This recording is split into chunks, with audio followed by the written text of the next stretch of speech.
What's up everyone, my name is Megan and welcome back to my YouTube channel.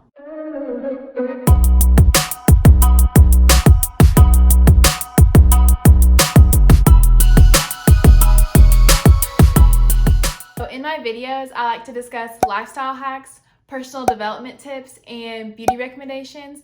That way you can become the best version of yourself. So in today's video, I'm going to be discussing self-care. So what is self-care? Why is it important? And how can I implement these self-care activities into my daily life? So if you're interested in this video and other videos as well, make sure you subscribe down below and hit that post notification bell.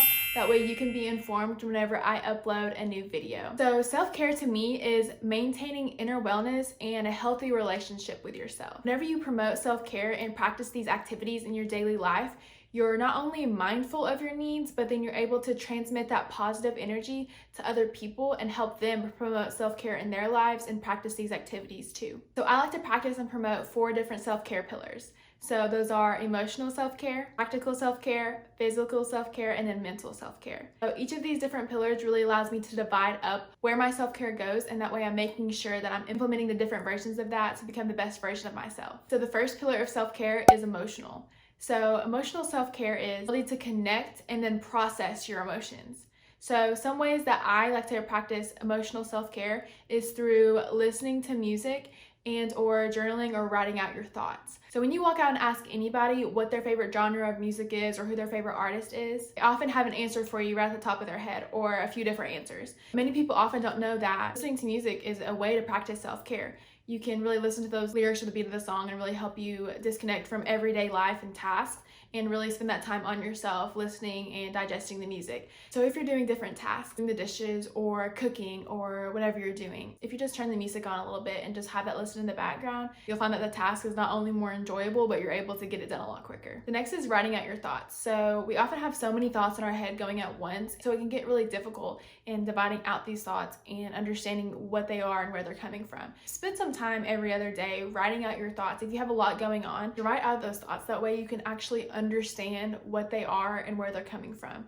And that can really help you promote emotional self-care. Okay, the next pillar is practical self-care. So practical self-care are different activities that you do to help you prevent future stress for yourself.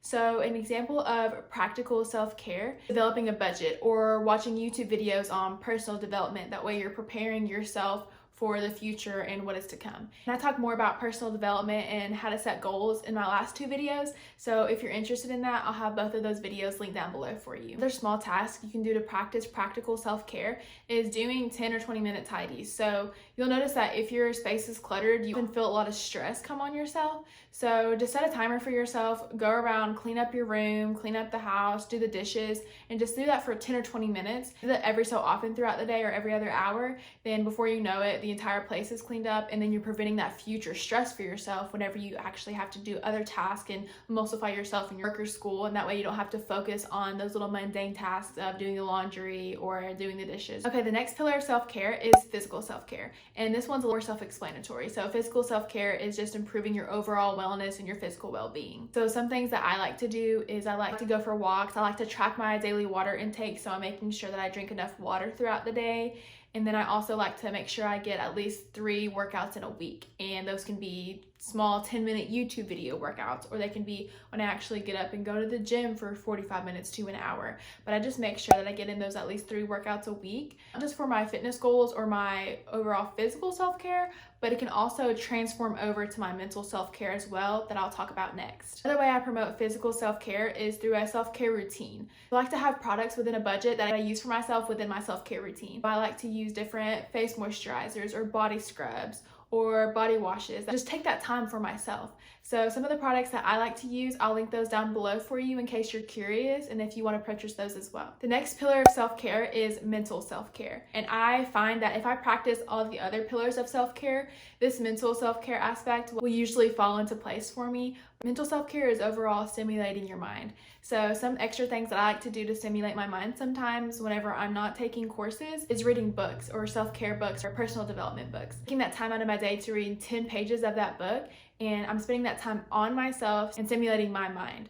So the book that I'm reading right now is called The Power of Habit. So this book is all about learning how we develop habits as humans and how we can transform those habits to be more healthy in not only our personal life, but in business as well. So if you're interested in that book, I'll have the link down below for you in case you want to learn a little bit more about it. Other ways to practice mental self-care is through meditations or even learning a new skill. And meditations don't have to be something that you spend 45 minutes or an hour on every day. Taking 2 to 5 minutes out of your day to focus on your breathing and meditate. And there's different meditation apps that you can use as well to promote this into your life. If you're ever feeling overwhelmed, just try to sit back and take 2 to 5 minutes to meditate. And you can, again, use those apps or use those YouTube videos and take that time. Just understanding your own mind and stimulating your mind can really help you practice mental self-care. All right, everybody, that is what self-care is to me, the importance of self-care, and then the 4 pillars that I implement in my daily life to improve my overall well-being and promote a healthy relationship with myself. So feel free to take any or all of these recommendations that I've given you and promote those into your daily life. Also, just leave a comment down below and tell us know how you promote self-care into your life. If you've enjoyed this video and you're looking forward to other videos from me, make sure you give it a thumbs up, subscribe, and then hit that post notification bell. That way you can be informed when I upload future videos. All right, everybody, thank you for watching.